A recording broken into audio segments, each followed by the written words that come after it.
बच्चों next topic हम लोग पढ़ेंगे वेक्टर का एडिशन। ठीक है जी। एक्चुअली वेक्टर्स का एडिशन, मिनिमम 2 वेक्टर्स को ऐड कर सकते हैं ना। तो देखिए इसमें क्या होता है बच्चों, 2 रूल होते हैं। पहले तो हेडिंग डाल लेते हैं एक बार कि क्या है वेक्टर का एडिशन या एडिशन ऑफ वेक्टर्स। ठीक है जी। तो एडिशन करने के लिए वेक्टर को हमारे पास 2 तरीके होते हैं। एक होता है ट्राइंगल लॉ, एक होता है पैरेललोग्राम लॉ। तो एक एक करके दोनों समझेंगे। ट्राइंगल लॉ क्या होता है एक बार जल्दी से देख लेते हैं ना। तो ट्राइंगल लॉ, इसके अंदर क्या होता है बच्चों, एक ट्राइंगल रहता है और उसकी जो साइड्स होती हैं, एक ट्राइंगल की 3 साइड्स होती हैं, सबको पता है, कोई बड़ी बात नहीं है। तो 3 साइड में से एक साइड रिजल्टेंट होती है और 2 साइड वो वेक्टर्स होते हैं जिनको हमें जोड़ना पड़ता है। चलिए मैं एक छोटा सा एग्जांपल, एक छोटा सा वेक्टर बना लेता हूँ। चलिए मान लीजिए ये एक वेक्टर है, ठीक है जी, और दूसरा एक और वेक्टर है, ये वेक्टर।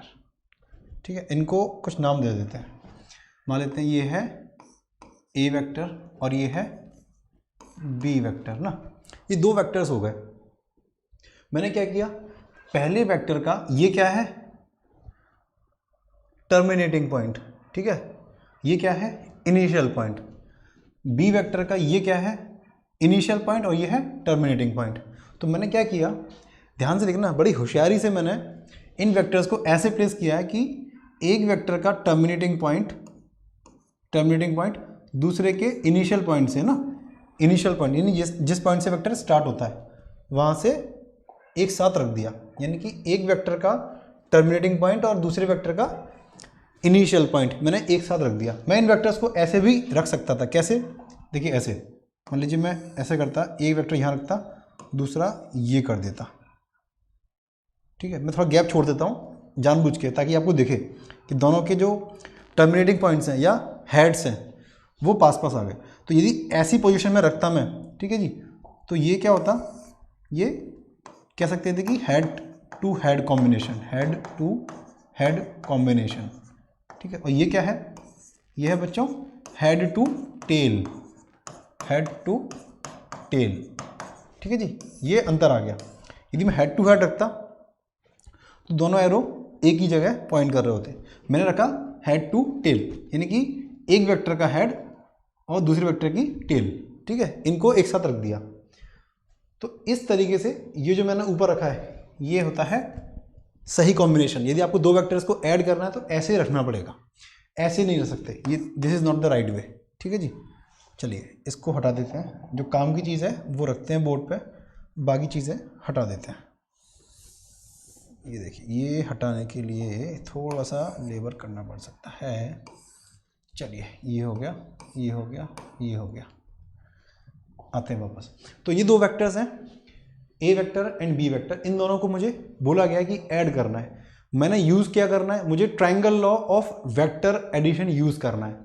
तो मैं क्या करता हूँ, मैं एक तीसरा वेक्टर ड्रॉ करता हूँ पहले वाले वेक्टर की इनिशियल पॉइंट से या टेल से। ये टेल है, टेल को इनिशियल पॉइंट बोल सकते हैं। ठीक है, एक बार और देख लेते हैं। देखिए मान लीजिए ये एक वेक्टर है, ठीक है जी, ये इसका क्या है, इनिशियल पॉइंट, यानी वेक्टर यहाँ से स्टार्ट होता है, यहाँ से चलना शुरू करता है और जिस तरफ एरो है उस तरफ मूव करता है। तो इनिशियल पॉइंट ये हो गया टर्मिनल पॉइंट।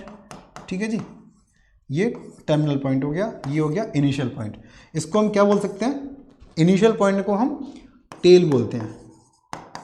ठीक है जी, और टर्मिनल पॉइंट को हम हेड बोलते हैं, हेड। जहाँ तीर का निशान होता है ना, एरो का, ये निशान जो एरो का निशान है, ये एरो का निशान दिख रहा है आपको, ऐसा निशान, ये तीर का निशान, जहाँ ये एरो का निशान होता है उसको बोलते हैं हेड, या फिर उसको टर्मिनल या टर्मिनेटिंग पॉइंट भी बोल सकते हैं।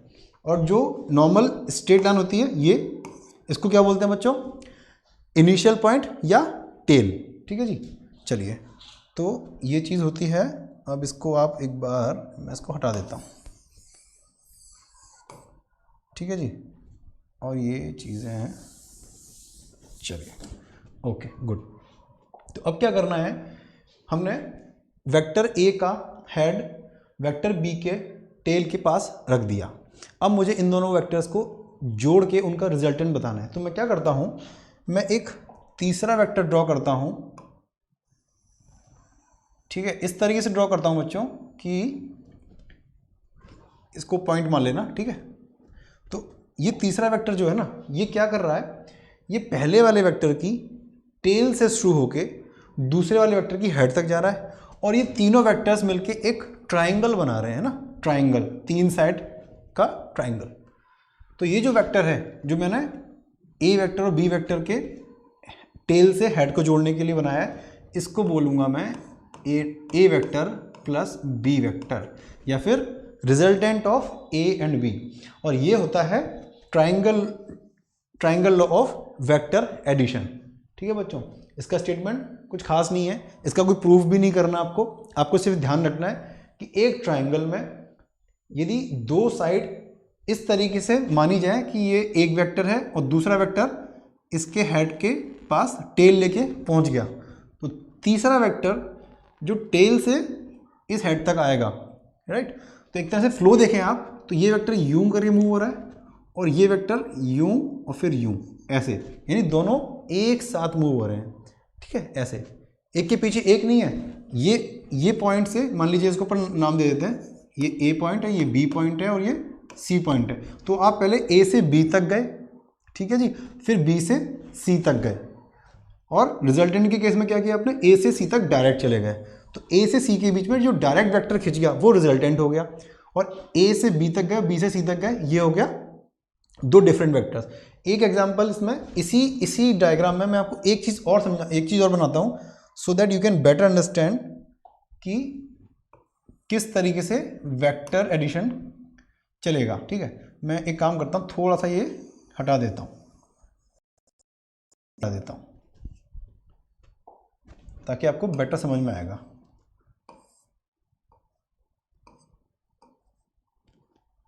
ठीक है, ये देखिए, अभी मैंने क्या कर दिया, ए और बी का नाम भी हटा दिए। क्या मैं ये चीज़ कर सकता हूँ, एक वेक्टर और ड्रॉ करता हूँ इस तरीके से, ठीक है जी, और उसके हेड से एक और वेक्टर ड्रॉ किया, ठीक है जी। तो यदि ये ओरिजिनली पॉइंट ए था, ये पॉइंट बी था, ये पॉइंट सी था, और ये मान लेते हैं पॉइंट कोई डी है, तो आप देखिए ए बी एक वेक्टर है, बी सी एक वेक्टर है, और आई कैन से कि A B vector plus B C vector is equal to what, A C vector, ठीक है। या फिर ये स्मॉल ए और ये स्मॉल बी वेक्टर था, तो small A vector plus small B vector is A plus B vector, ठीक है जी। अब क्या हम, ये ए डी भी एक वेक्टर है, A D is also vector. अब ए डी सी ट्राइंगल के अंदर देखिए कि A D plus D C is equal to A C, यानी A D plus D C vector is equal to A C vector, हाँ या ना, because ये भी एक ट्राइंगल है ना ए डी सी, तो यहां भी triangle law of vector addition लगेगा। तो मतलब क्या हुआ कि आपको ए से सी तक जाना था, तो आपने क्या किया, पहले ए से डी तक मूव करे और फिर डी से सी तक चले गए, तो A D plus D C. इस केस में क्या किया था, ए से बी तक गए फिर बी से सी तक गए। ऐसे मैं बहुत सारे ट्रैक बना सकता हूँ, ट्राइंगल होने चाहिए सारे। देखिए जैसे कि मैंने एक ट्रैक और मान लीजिए बना दिया इस तरीके से, एक ये वेक्टर बना दिया और फिर यहाँ से यह मूव करा दिया, ठीक है, इसको नाम दे दिया मान लीजिए मैंने ई।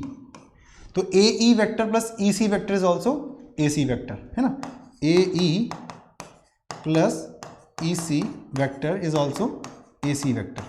मैं ऐसे कितने भी ट्राइंगल बना सकता हूँ, उन सबका रिजल्टेंट ए सी वेक्टर ही होगा। क्यों? क्योंकि आपको ए से सी तक मूव करना है, या तो आप डायरेक्ट मूव कर जाओ, या बी के थ्रू मूव करो, ई के थ्रू मूव करो, डी के थ्रू मूव करो, या कुछ और के थ्रू मूव करो, ठीक है जी।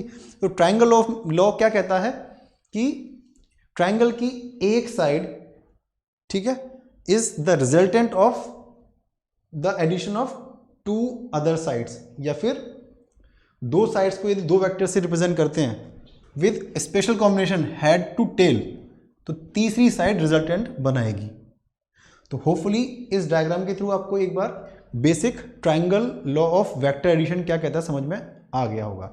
इसके बाद हम लोग देखते हैं parallelogram law of vector addition किस तरीके से हम यूज करते हैं। तो बच्चों अब हम स्टार्ट करेंगे क्या, parallelogram law of vector addition, ठीक है। और ये हम क्या पढ़ रहे हैं बच्चों, एडिशन ऑफ, ये ऑफ कहाँ चला गया, दिखाई नहीं दे शायद, एडिशन ऑफ वेक्टर्स, ठीक है। तो पैरेललोग्राम, ठीक है, parallelogram law of vector addition, ठीक है जी, ये हम लोग आज इसको देखने वाले हैं। जैसे कि अभी बच्चों आपने देखा, अभी क्या देखा, triangle law of vector addition, ठीक है। Two sides of the triangle taken in order, ठीक है, तो उनका रिजल्टेंट क्या होगा, third side of the triangle taken in the reverse order. तो अब हम देखते हैं, यदि सेम एडिशन, मुझे ट्राइंगल सेम टू वेक्टर्स हैं लेकिन मुझे उनको ट्राइंगल लॉ से ना जोड़ के पैरेललोग्राम लॉ से जोड़ना है, तो क्या करना पड़ेगा। तो पहले मुझे एक क्या करना पड़ेगा, दो वेक्टर्स बनाने पड़ेंगे इस तरीके से कि वो पैरेललोग्राम की एडिशनल ये एडजेसेंट साइड्स को रिप्रेजेंट करते हो। देखिए मैंने क्या किया, एक नॉर्मल वेक्टर बनाया और दूसरा वेक्टर बनाया, थोड़ा सा गैप छोड़ा है मैंने ताकि आपको समझ में आए कि ये actually tail to tail combination मैंने किया है, ठीक है बच्चों, क्या किया है, टेल टू टेल कॉम्बिनेशन किया है मैंने। चलिए तो ये हो गया, ठीक है बच्चों। ये क्या है, मान लीजिए ये एक वेक्टर है, इसको बोल देते हैं, इस पॉइंट को बोल देते हैं बच्चों, इनिशियल पॉइंट को ए, ठीक है, इसको बोल देते हैं बी, और ये हो गया पॉइंट सी। और इस वेक्टर का नाम दे देते हैं स्मॉल ए वेक्टर, और इस वेक्टर को नाम दे देते हैं स्मॉल बी वेक्टर, ठीक है जी। तो क्या है कि मैंने अब स्मार्टली देखो कि जैसे triangle law of vector addition में मैंने क्या किया था कि एक वेक्टर की हेड को दूसरे वेक्टर की टेल के पास रखा था, है ना, हेड टू टेल था ट्राइंगल लॉ में, आपको याद होगा, दिखा देता हूँ एक बार, देखो ये ट्राइंगल लॉ में क्या होता है, इस तरीके से होता है, इसको क्या बोलते हैं, head to tail, head to tail. तो जब हम ट्राइंगल लॉ यूज करते हैं तो वेक्टर्स को इस तरीके से पोजीशन करते हैं कि हेड टू टेल, यानी एक वेक्टर की हेड दूसरे वेक्टर की टेल के पास होती है, तो third side will give you the resultant, ये होता है ट्राइंगल लॉ। पैरेललोग्राम लॉ में क्या करते हैं बच्चों, हेड, ये टेल टू टेल है ना, टेल हुई, ये टेल हुई, तो टेल टू टेल कॉम्बिनेशन होता है, ये कैसे होता है, टेल टू टेल, यानी एक वेक्टर की टेल को दूसरे वेक्टर की टेल के पास रख दिया, टेल टू टेल, ये फर्क होता है। ये होता है पैरेललोग्राम लॉ और ये होता है हेड टू टेल वाला ट्राइंगल लॉ, ठीक है जी। तो सिंस हम अब इसकी बात कर रहे हैं, पैरेललोग्राम की बात कर रहे हैं, तो ये चीज़ें जो अभी हमें ज़रूरत नहीं है हटा देते हैं, ठीक है जी, ये हट जाएगा, ओके। और बाकी देखिए,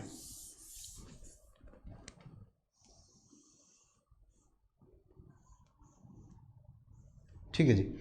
तो दो एडजेसेंट साइड्स हैं पैरेललोग्राम की, मैं क्या कर सकता हूं कि इन दोनों वेक्टर्स के बाद मैं एक कंस्ट्रक्शन करता हूं कि इस पैरेललोग्राम की बाकी की साइड्स ड्रॉ करता हूं, ठीक है। तो एक काम करते हैं, इनको वेक्टर के थ्रू ही रिप्रेजेंट करा देते हैं ना। चलिए तो क्या करते हैं बच्चों,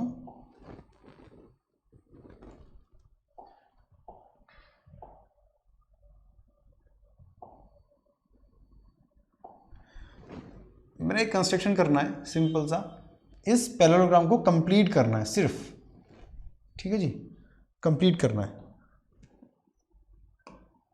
ये क्या हुआ बच्चों, मैंने सिर्फ इस पैरेललोग्राम को, जो कि जिसकी एडजेसेंट साइड्स जो थी वेक्टर ए और वेक्टर बी से रिप्रेजेंट हो रही हैं, तो इस पैरेललोग्राम को समहाउ मैंने कंप्लीट कर लिया, ठीक है। तो अब क्या करना है बच्चों, इस पॉइंट को मान लिया डी है, ठीक है जी, इस पॉइंट को मैंने डी मान लिया। तो क्या कहते हैं पैरेललोग्राम लॉ में कि डायगोनल जो होती है, diagonal passing through the common point, यदि ए वेक्टर और बी वेक्टर का कॉमन पॉइंट है ये ए, ठीक है, तो इस वेक्टर, इस पॉइंट से जो डायगोनल गुजरती है, there are two diagonals in a quadrilateral ना, पैरेललोग्राम भी एक क्वाड्रिलेटरल है, तो इसके भी दो डायगोनल्स होंगे, एक सी डी, एक सी बी और एक ए डी। तो जो कॉमन पॉइंट है दो वेक्टर्स का, उनसे गुजरने वाली जो डायगोनल है that diagonal represent A vector plus B vector. So what I can say, this diagonal represent A vector plus B vector. तो parallelogram law of vector addition क्या कहता है कि यदि जो two vectors are represented by two adjacent sides of a parallelogram, then the diagonal passing through the common point represents the resultant of these two vectors. यानी कि a vector और b vector किसी भी पैरेललोग्राम की adjacent sides हैं तो उनके common point से गुजरने वाली डायगोनल इन दोनों वेक्टर्स का सम या इन दोनों वेक्टर्स का एडिशन बताती है. This is the diagram and this is the simple rule. अब बच्चों इसमें इतना अंडरस्टैंडिंग आपके 12th के सिलेबस के लिए परफेक्ट है, लेकिन जो फिजिक्स की बात करते हैं और फिजिक्स में जिनको यदि इंटरेस्ट हो तो एक चीज़ और इंटरेस्टिंग होती है बच्चों. मान लीजिए इन वेक्टर्स के बीच में यदि एंगल थीटा है, ठीक है, वेक्टर ए और वेक्टर बी के बीच में एंगल थीटा है. अच्छा बच्चों, एक और कन्फ्यूजन बच्चों को होती है कि वेक्टर्स के बीच में जब एंगल निकालना होता है तो हेड टू टेल रख के निकालते हैं या टेल टू टेल निकालते हैं या हेड टू हेड निकालते हैं. यहाँ बड़ी कन्फ्यूजन होती है. मान लीजिए एक वेक्टर ऐसे रखा और दूसरा वेक्टर मैंने यूँ रख दिया, ठीक है जी. तो इनके बीच में ये भी एक एंगल है और ये भी एक एंगल है. तो किस एंगल को आप वेक्टर के बीच का एंगल मानेंगे? ठीक है जी. तो हमेशा ध्यान रखना, जब भी दो वेक्टर्स के बीच में एंगल निकालने की या एंगल पता करने की बात आएगी तो ध्यान करो, जब आपने फर्स्ट टाइम एंगल पढ़े थे क्लास 9th में या उससे भी पहले, तो देखा था कि दो रेज RAYS रेज, दो रेज जो एक ही पॉइंट से स्टार्ट होती हैं उनके बीच में एंगल हमने पढ़ना शुरू किया था. ये होता है एंगल, है ना. ठीक है जी. वो चीज़ अभी भी काम में आएगी. यदि आपको दो वेक्टर्स के बीच में एंगल निकालना है तो उनको टेल टू टेल यानी कि दोनों की इनिशियल पॉइंट्स को एक साथ रख के फिर देखो. यानी कि ये this is not the angle between this vector and this vector. यदि इस वेक्टर को मैं मूव करूं पैरेलल टू इटसेल्फ तो ये वेक्टर कैसा बन जाएगा बच्चों? कुछ इस तरीके का बन जाएगा. ठीक है. अब ये क्या हो गया? दोनों की टेल कोइंसाइड कर गई, है ना. यदि ये ए वेक्टर था और ये बी वेक्टर था तो मैंने ए वेक्टर को शिफ्ट कर दिया पैरेलल टू इटसेल्फ. क्यों?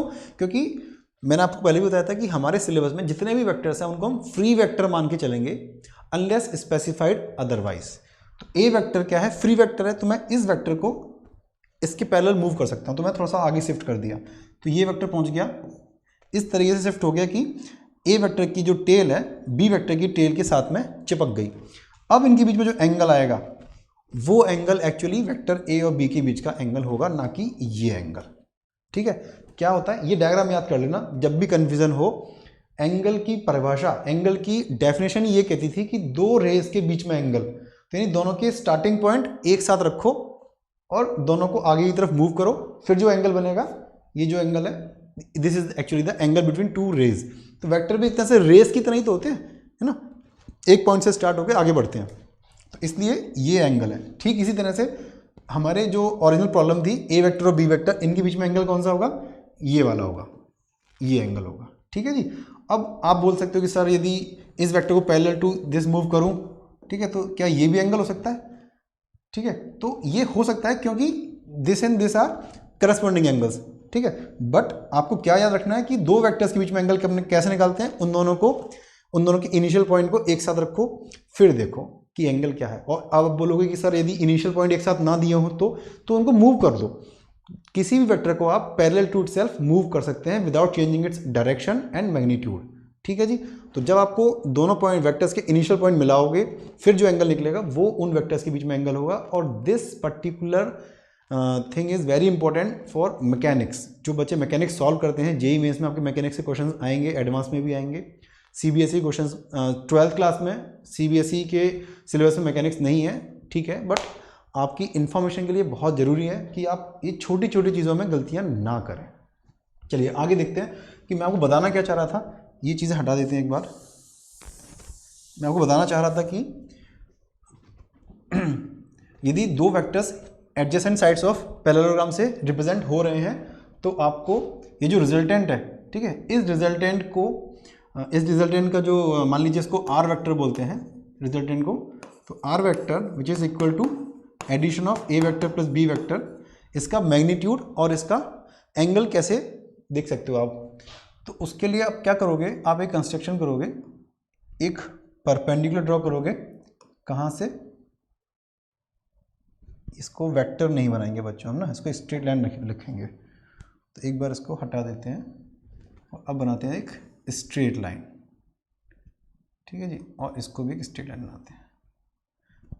तो ये क्या है, मैंने पॉइंट डी से मान लीजिए यहाँ पॉइंट ई मान लिया, एक परपेंडिकुलर ड्रॉ किया, और D B is parallel to C A because it is a parallelogram, right. तो ये जो एंगल होगा, ये angle, this angle is equal to theta, तो this angle is equal to theta, right. और this side is equal to B, क्योंकि भाई जितनी ये लेंथ है उतनी ही इसकी लेंथ होगी, पैरेललोग्राम में, और इसकी लेंथ कितनी है, बी। किसी भी वेक्टर की लेंथ को रिप्रेजेंट कैसे करते हैं, उस वेक्टर के ऊपर से वेक्टर का या एरो का साइन हटा दो तो वो लेंथ, जैसे बी वेक्टर की लेंथ क्या होगी, बी, ठीक है। ए वेक्टर की लेंथ क्या होगी, ए, ठीक है। लिख देता हूँ एक बार, ए वेक्टर की लेंथ, जिसको हम मॉड ऑफ ए वेक्टर भी बोल सकते हैं, दिस इज इक्वल टू ए, ठीक है जी। तो ये है बी लेंथ। अब आपको निकालना क्या था, ए डी की लेंथ निकालनी है।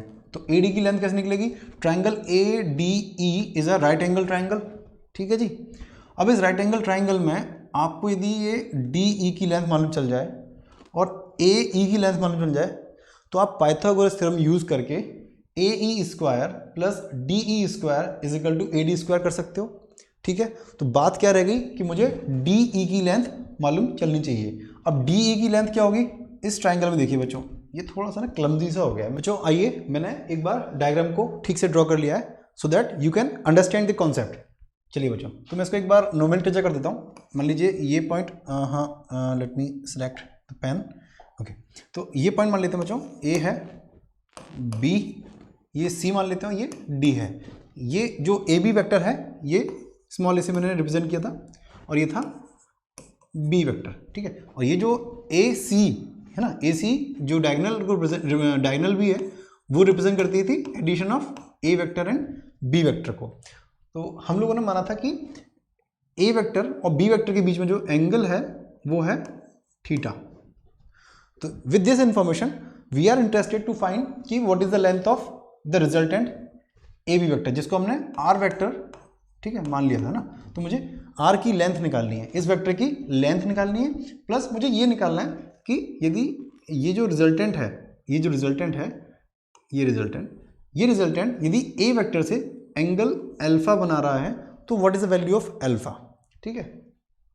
तो ये जानकारी करने के लिए मैंने क्या किया था, एक कंस्ट्रक्शन किया, सी से ए बी को, पहले तो ए बी को एक्सटेंड किया और फिर सी से उस पर परपेंडिकुलर ड्रॉ किया। तो मैं एक बार एक्सटेंड करता हूँ, देखिए, तो सी को, ए बी को मैंने एक्सटेंड किया, ठीक है जी, सिंपल, कुछ नहीं, कुछ खास नहीं है। उसके बाद मैंने सी से एक परपेंडिकुलर ड्रॉ किया, परपेंडिकुलर, ठीक है, देखिए ये परपेंडिकुलर हो गया। तो दिस कंस्ट्रक्शन कर लिया मैंने। इसमें क्या है, ये 90 डिग्री का एंगल है, राइट एंगल हो गया। इस पॉइंट को मैंने बोल दिया, मान लीजिए पॉइंट ई, ठीक है जी। अब सिंस जैसे कि हम ऑलरेडी बता चुके हैं कि ए सी की लेंथ निकालना है, तो ट्राइंगल ए सी ई पर फोकस कीजिए।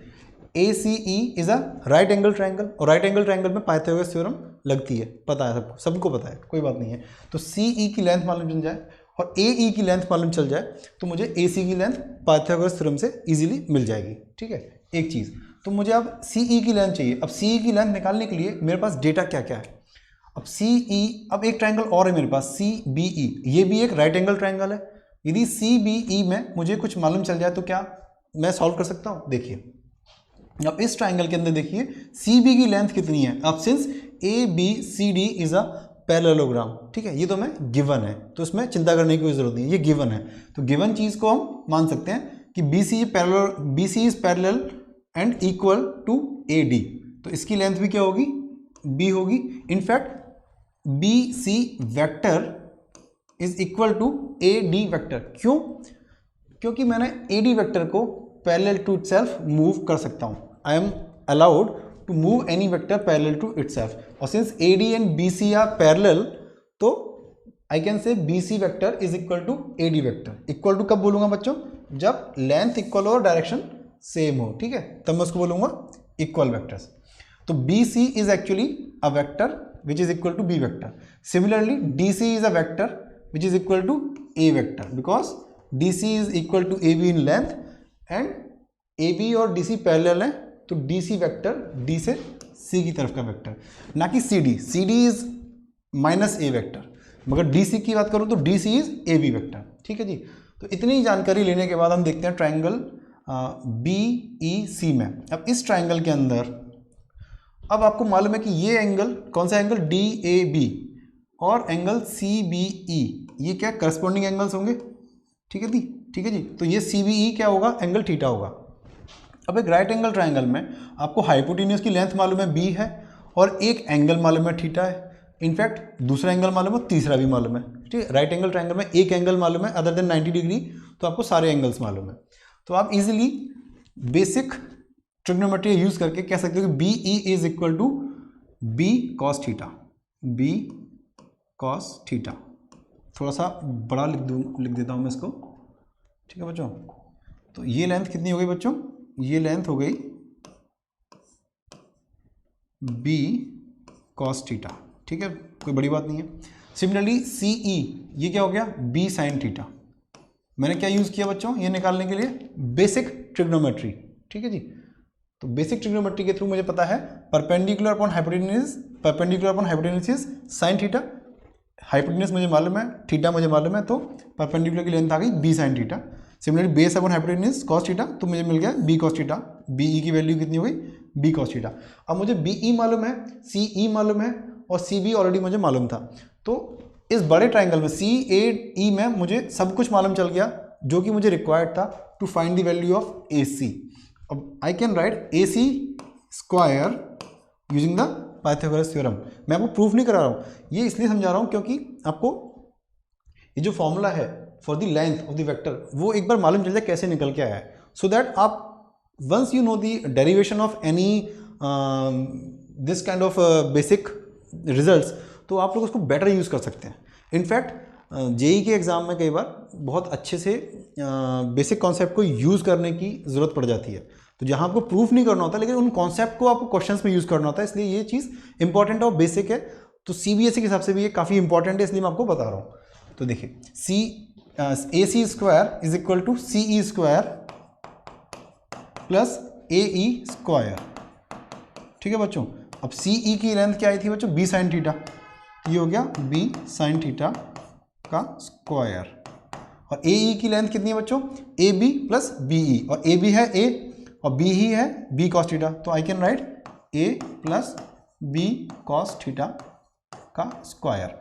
अब ये स्क्वायर प्लस ये square is equal to A C square which is also r square. यदि मैंने इसको इस लेंथ को आर बोल दिया तो आर स्क्वायर, इसको मैं स्क्वायर करके सॉल्व करूंगा तो ये वैल्यू बन जाएगी बच्चों ए स्क्वायर प्लस बी स्क्वायर, ठीक है, प्लस 2ab, ये a और b अलग अलग है ना, 2ab cos theta, this is equal to the r square, ठीक है जी। तो ये रिजल्ट बहुत इंपॉर्टेंट है बच्चों और आपको इसको याद रखना चाहिए, ठीक है जी, टू सॉल्व दी प्रॉब्लम्स। आपको बड़ा हैंडी रहेगा और काफ़ी काम की चीज़ है। सिमिलरली अब ये एंगल की बात हो रही है, अल्फा क्या है, ट्राइंगल अगेन ए सी ई में देखिए टेन अल्फा क्या होगा, सी ई अपॉन ए बी, और टेन अल्फा को आप इजिली देख सकते हो क्या होगा, टेन अल्फा इज सी ई, है ना। इस ट्राइंगल की बात हो रही है ए सी ई में, ये राइट एंगल ट्राइंगल हो गया, तो टेन अल्फा क्या हो गया, परपेंडिकुलर अपॉन बेस, यानी सी ई अपॉन ए ई। जैसा कि आप ऑलरेडी देख चुके हो, ए ई क्या है बच्चों, ए ई है a B plus B e, है ना, सिंपल है, a B plus B E.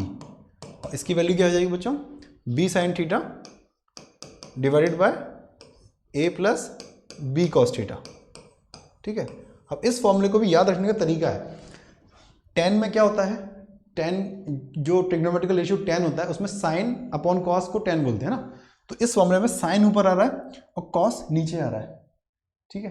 तो आप कभी कंफ्यूज हो गए, जैसे ऊपर बी कॉस थीटा था या नीचे बी साइन थीटा था, कई बार बच्चों को मेरे क्लास में कन्फ्यूजन होती थी, है ना। एग्जाम में बच्चे जो टेस्ट लेता हूँ मैं, उसमें क्वेश्चंस में इस तरह की मिस्टेक करते थे। तो याद रखने के लिए बोल रहा हूँ कि tan हमेशा क्या होता है, साइन अपॉन कॉस होता है। तो ऊपर वाले रेशियो में साइन आएगा, नीचे वाले में a plus b cos theta आएगा, कॉस थीटा नीचे आएगा। इस तरीके से आप ये फॉर्मूला याद रख सकते हो। दूसरी मिस्टेक जो बच्चे करते हैं, ये एंगल अल्फा, ये भूल जाते हैं कि ये एंगल अल्फा जो है ए वेक्टर के साथ बना रहा है या बी के साथ बना रहा है। हमने इस प्रॉब्लम में, इस पर्टिकुलर सिनेरियो में एंगल अल्फा जो है ए वेक्टर के साथ लिया है, तो नीचे जो है ए आएगा, यानी जो फ्री नीचे के टर्म में डिनोमिनेटर में जो फ्री लेंथ दिख रही है, जिसके साथ में कोई ट्रिग्नोमेट्रिकल रेशियो अटैच नहीं किया गया है, उसके साथ एंगल है ये अल्फा, ठीक है। यदि ये सेम एंगल मान लीजिए मैं बी वेक्टर के साथ लेता हूँ और मान लीजिए ये बोलता है बीटा, इसको मान लेता हूँ मैं बोलता हूँ बीटा, तो by symmetry I can write this directly as a sine theta upon b plus a cos theta. कुछ नहीं करना है, ए को बी से रिप्लेस करना है, दैट्स इट। तो tan अल्फा मिल जाएगा, tan बीटा मिल जाएगा, ठीक है। ये फॉर्मूला और ये फॉर्मूला, ये फॉर्मूला, ठीक है, थोड़ा सा हाईलाइट कर दिया मैंने इसको। ये दोनों फॉर्मूले बहुत ही इंपॉर्टेंट है बच्चों, और आपको याद रखने चाहिए, आपके पूरे सिलेबस में बहुत ही क्रूशियल होते हैं ये, ठीक है जी। तो ये था पैरेललोग्राम लॉ ऑफ वेक्टर